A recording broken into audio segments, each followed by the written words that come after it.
खुर्चीवर बसलेले असताना चाला. हे करताना थोडे पुढे झुका.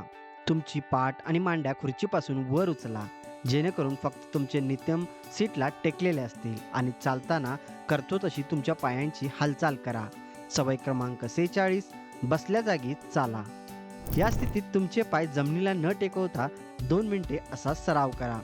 हा सोपा व्यायाम दररोज काही मिनिटे केल्याने तुमच्या पोटाचे आणि कमरेचे स्नायू मजबूत होण्यासाठी मदत होते. या हालचालीमुळे शरीराचा तोल सांभाळण्याची शक्ती वाढते आणि विशेषतः वृद्ध व्यक्तींमध्ये पडून दुखापत होण्याचा धोका कमी होतो. तुमची ताकद, संतुलन आणि स्थिरता सुधारण्यासाठी या हालचालीचा नियमित सराव करा. बसल्या जागीही सक्रिय राहा आणि दररोज आपली हालचाल करण्याची क्षमता चांगली ठेवा. 52 सवयी ज्या तुमचं आयुष्य बदलू शकतात. हॅपीएस्ट हेल्थवर दर आठवड्याला नवीन टिप मिळवा.